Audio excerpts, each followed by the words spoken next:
Okay, hi everybody. Welcome back. This week we're going to work on the Neapolitan chord, and we're going to start with analysis. I think if we see this chord in an analytical context in these pieces, I think you will understand it better when we look at it in 4 parts, and I think you'll remember it well too. So the first one we're going to start with is this Beethoven piano sonata. It is the one that is also called Moonlight Sonata. I think you'll recognize it immediately. And let's listen to this. I'm going to play it, and then we'll talk about where the Neapolitan is happening.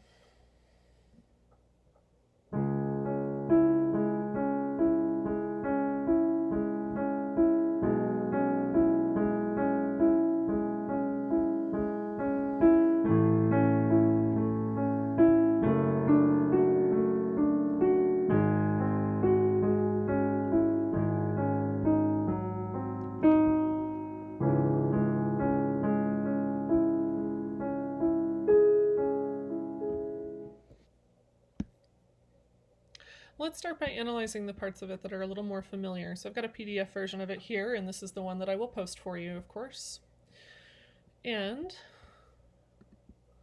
for example, it starts in C sharp minor, and I'm going to make that a little bigger. So it starts here in C sharp minor, and we start with a 1 chord. That much is probably familiar to you. And then, so here's 1.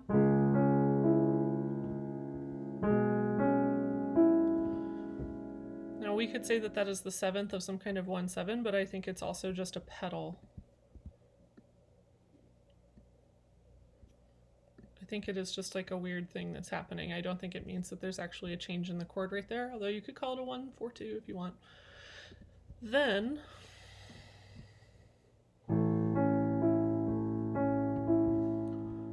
an A major chord in this key would be major 6. And then here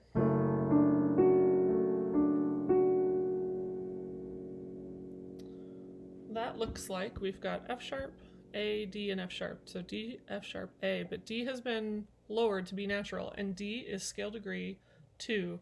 So when we have a lowered scale degree 2, we're actually talking about the Neapolitan chord, and it usually happens in first inversion.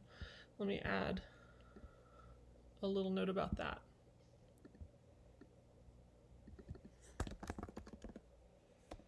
I don't know why it's doing that, I'll fix it.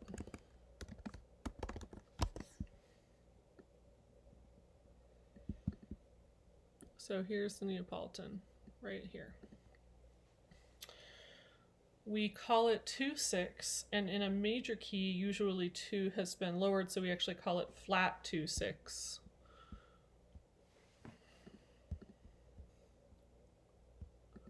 So I'm going to add my flat. There we go. It's actually a flat 2/6.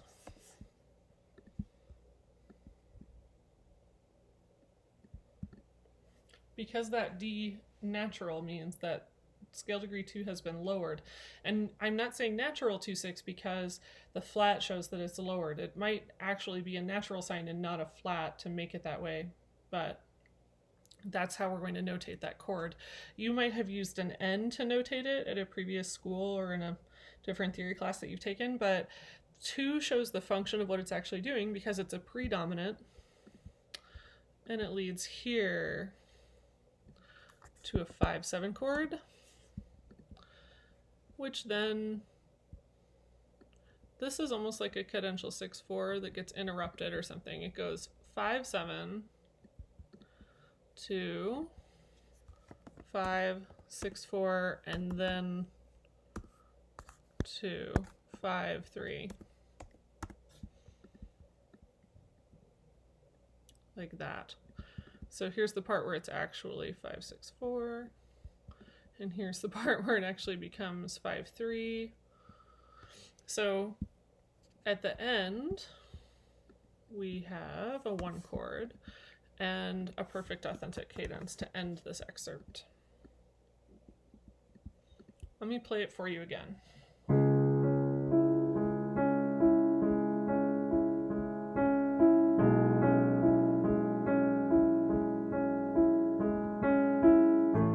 There's our major 6.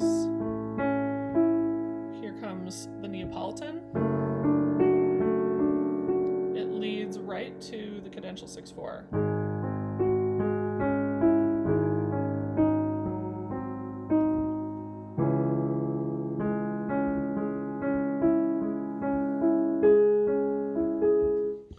And there's also a 7th on it, it looks like. So let me just add that, like here. There's just some suspensions going on there that kind of obscure what chord it is. So our Neapolitan kind of stands out because it's a major chord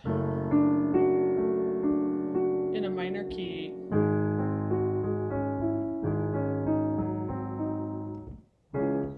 And it leads to 5, just like it did here. You can also notice that the way the voice leading works, here's our lowered 2nd scale degree. That is in the same voice that it has the leading tone on the next beat. And that's how that voice leading should work, that the voice that has flat 2 will go down to the leading tone. Let's look at another example, and for this one I have given you the file for the audio on Canvas. So you can listen to someone else play it. Go ahead and hit pause and come back. Notice that, you might have noticed it sounds like we start in A minor and then we end with a chord in A major, so it's sort of maybe like a Picardy third situation. And let's go ahead and note that over here. It's going to kind of move between. If you haven't already, maybe pause the video and work through some of these Roman numerals. And if you're listening now, I'm going to assume that you're either ready for me to explain them to you or you have already looked through them some. So we'll start with a 1 chord in A minor, followed by a 4 chord in A minor. We've got a D minor chord, kind of moving between 1 and 4, 1 and 4, right there. 1, and notice that this bit looks like a 1/6 chord. I'm going to delete that because it's so ugly, but I wanted to point out to you what I was analyzing there. So there's 1/6. Now we've got a B flat major chord in first inversion. And in general, you can ask yourself, if this is a B flat major chord, what would that be in the key of A minor? Well, it wouldn't be 2 because that would be B natural, so it must be flat 2, in which case, here is our Neapolitan again. It's a major chord, so we want uppercase. And notice that then it actually doesn't, well, the voice leading in the top is doing what I was saying. We go from flat 2 in this kind of alto range to the leading tone here. But it goes directly to 5/7, as I told you it probably would. It goes from a predominant chord to a dominant chord. And here's then back to 1, and we've got a couple of suspensions, like a 9/8 suspension and a 4/3 suspension and a 7/8 retardation. Just move those kind of next to the 1 like that. Okay, so now we kind of repeat some of the same things. Let me play these chords for you out of tempo. So we go.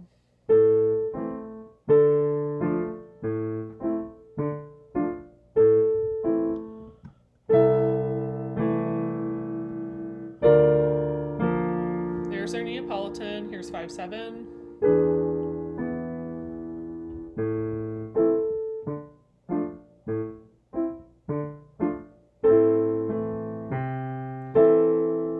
This chord I wanted to review with you just because it's a good review chord.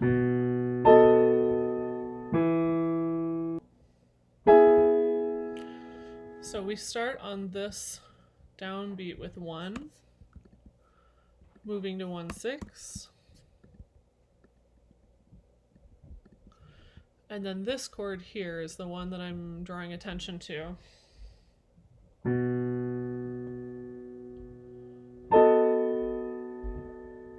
Notice where it goes also. So that's not major 2, and it's not Neapolitan, it's not major 2/6. Notice that it goes to a 5 chord. It's actually a 5/7 of 5 that goes directly to 5 like it should. And then we're back to 1, but something else has happened. We get a little chain of interesting things here. So let me play just this bit for you again, out of tempo.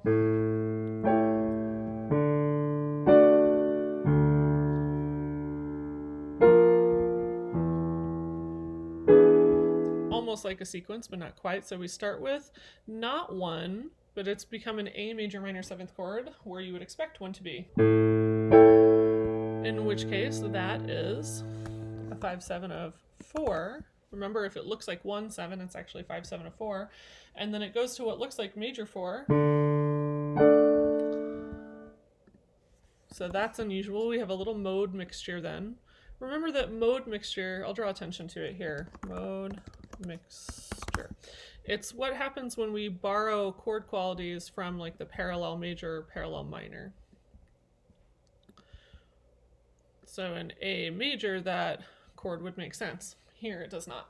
But we can call it mode mixture and have a way of accounting for it.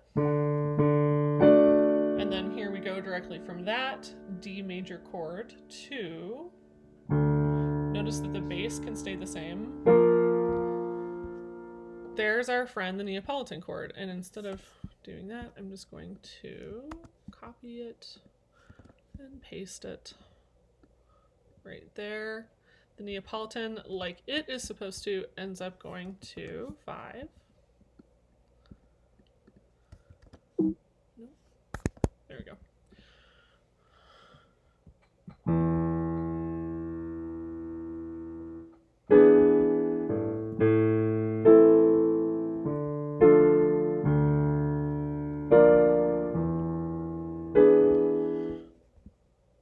So notice that we're moving really easily from 4 to the Neapolitan. So there's 1, there's minor 4, normal stuff. And then here's the Neapolitan again, and it keeps going to 5 just like you would expect. Or 5/7.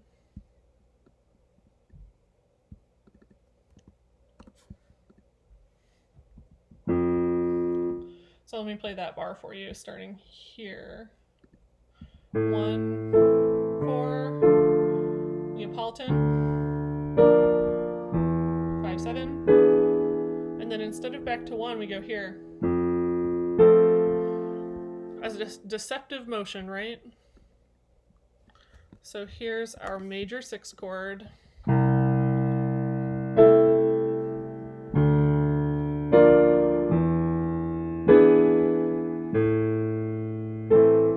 So we just keep repeating that motion. From 6 we go to 1/6. It sounds so dramatic and cool, especially when the actual pianists play it. And then let me grab another of these, because there's our Neapolitan friend again. B flat, of course, remember, is flat 2 in this key. So here's 5/7 again. And this time it does go to 1 like it's supposed to. And then we alternate between 1 and 4 for a minute. Neapolitan.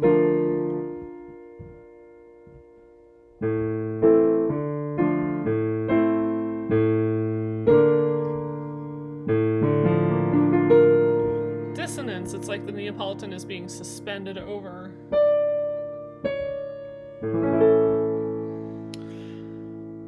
But for the most part, those Neapolitans behave like they are supposed to. So, there's an example in this Chopin etude. In this mazurka, we have an even more extended example of it. So go ahead and listen to this. I also put the file for this on Canvas. So I definitely can't play this whole thing, but you'll notice that we're in B minor.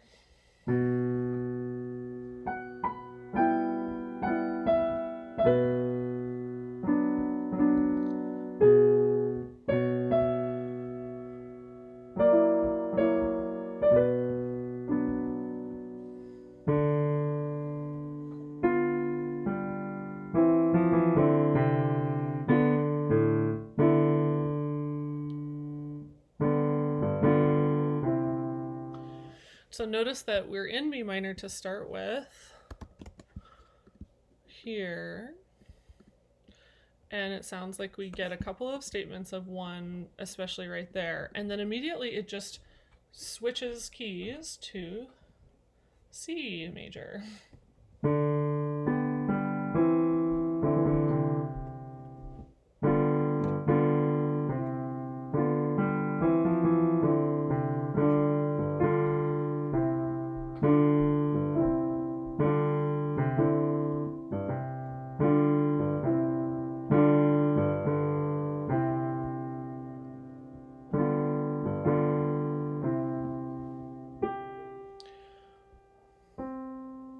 And then it has this dramatic solo note, reinforcing the fifth between G and C.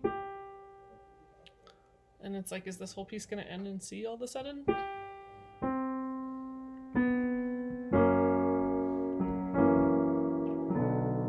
No, it's going to end in B minor. All of this, however, is an extended, what we would call a tonicization of the Neapolitan. So all of a sudden we're moving just between 5, 6, 5 in C major and 1 in C major. And we do that a whole bunch of times for the rest of it until, but C major is what? It is the key of the Neapolitan. So all of this, oops, all of this is tonicizing the Neapolitan. I'm going to note that word, tonicizing the Neapolitan. Tonicizing is a word that like Microsoft Word and stuff, they don't like this word, but it is a jargony word that theorists actually use. So tonicizing the Neapolitan, it's almost like a brief modulation to the Neapolitan. It continues here, and I'll add some text to say we're still tonicizing on this system, and still tonicizing here, and still tonicizing until here. All of that is still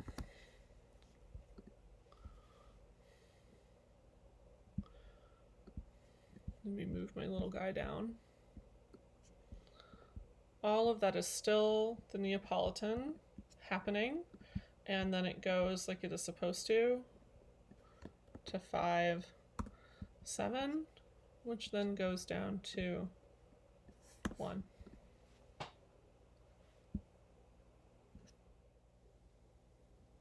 Okay, and for our last analysis example, I've got Schubert's, a song from Schubert's Die schöne Müllerin, which is about like the beautiful miller girl, basically the miller's daughter. And I want you to listen to this before we go through it. So please take some time to listen to it now.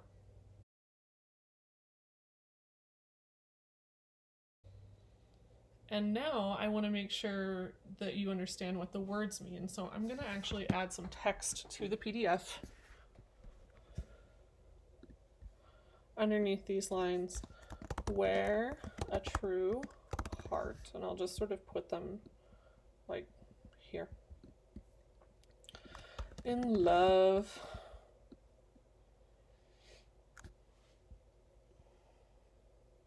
And then vergehen could mean things like wither or decay. I like decay, it sounds dramatic. Where a true heart in love decays. There, and then Velken again can mean like wither. I like wither as a translation for that word. The lilies. So auf could mean in or on every bed. Probably in makes more sense because it's like a flower bed. There. To be very literal, we could say there must in the clouds the full moon go. So again, the word order is different in German, and so that's why I'm typing it more literally. There must in the clouds the full moon go. Therewith your or his, not yours, his tears the men do not see. So poetic, dramatic, romantic. I have a saying that I usually use when I teach music like this, which is that in the 19th century, when Schubert's writing these Lieder, that it's usually sad and usually outside, and often at night, because the full moon is a common thing to encounter. So it's dripping. It's going to be achingly romantic and sad. We start in G minor. I did this because I want to point out to you where certain chords happen on certain words. So we've got a simple kind of G minor pedal that's going on. We've got a G minor pedal here.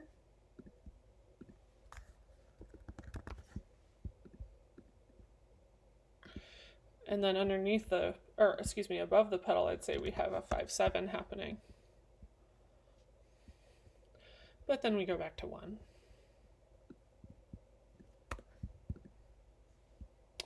And then let me play what happens for you here.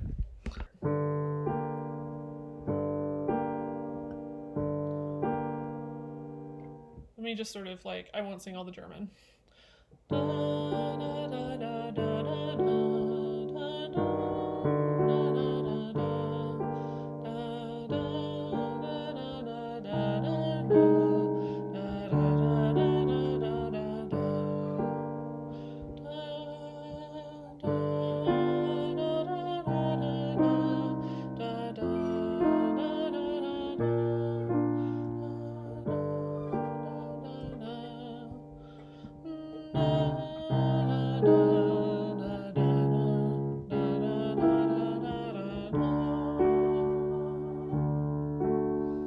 So, lots to keep analyzing. Right where I stopped, though, on the word lilies.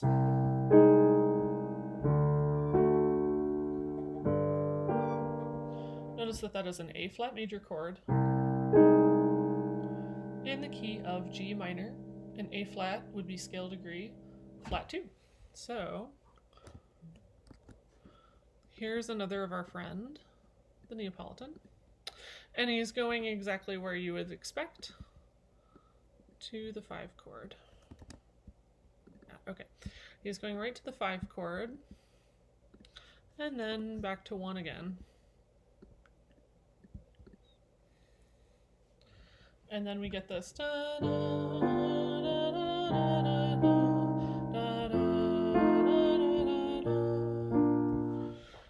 So that's not a G minor chord, and it's not a 1/7 chord. So what happens when you get a thing that looks like a major 1/7? That would be a secondary chord, and it looks like it is G as the root of it, in which case it's 5/7 of whatever thing G is 5 in, which would be C, which is where we go immediately next. C would be 4 in this key. So then here we are going to 4.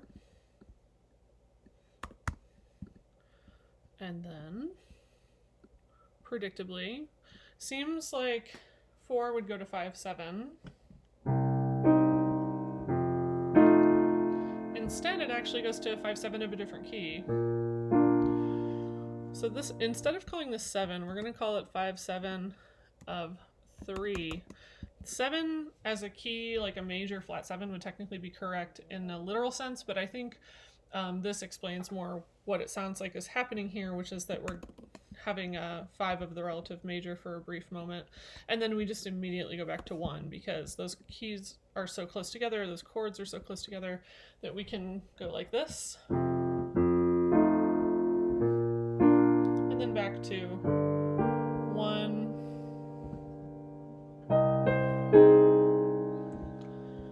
There's our friend again, the Neapolitan right here, A flat, C and E flat, flat 2, going not just to 5, it does eventually go to 5. Here's the 5-7, or excuse me, 5 chord. What is this? It sounds like a fully diminished 7th chord. If C sharp is the root of it, in which key would C sharp be the leading tone? You'd be correct if you said D. That makes the 7 of D, which is 5. So 7, fully diminished 7 of 5, going to 5, probably a half cadence, and then it does go back and basically repeats most of the harmonies from the first page after that. So again, I wanted you to know some of the translation so you know what is happening here. I'm going to start on the second system.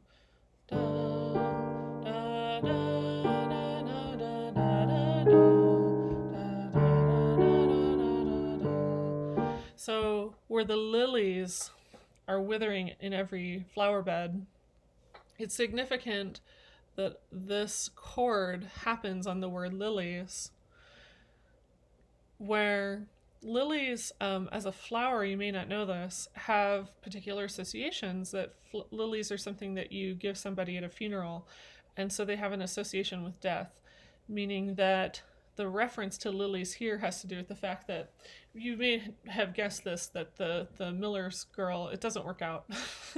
The narrator is a guy who wants to, I guess, he's in love with the miller's daughter. He wants to be with her, marry her, whatever. And it doesn't work out. And so he's like starting to lose it. And this is starting to affect his mental health. And so he's like thinking about ending his life. And he, when he's singing about lilies, it's a sign. It's a symbol that he's going to perhaps hurt himself. And the fact that that happens with the Neapolitan is significant because the Neapolitan is often associated with not death necessarily, but sometimes haunting things, or what you might call the uncanny, as in things that are kind of spooky or frightening, basically. So that's important that that happens on the word lilies.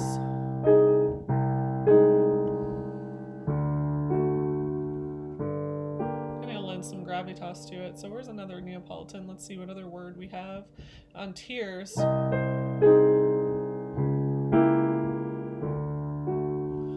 we're just expanding this phrase and delaying the half cadence a little bit with this chord. So here on the word tears, again, sadness.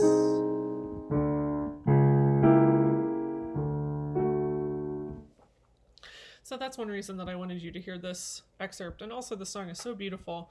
The Miller and the Bach, I mean, it is about this man lusting after this young woman, and he sort of talks to the brook a lot of times. Like the Bach actually means a brook, like a creek. And the next section of the song is like the creek talking to him and being like, just come lay down. It's totally fine. You'll feel so good if you just come lay down in this water. And that's how things end, unfortunately. So I'll be back with another video where I'm going to talk to you about how to write the Neapolitan in 4 parts, and I think that it will start to synthesize a bit for you with these examples. But if you have questions about this, the examples in this packet, please let me know and I'd be happy to answer them. Bye for now.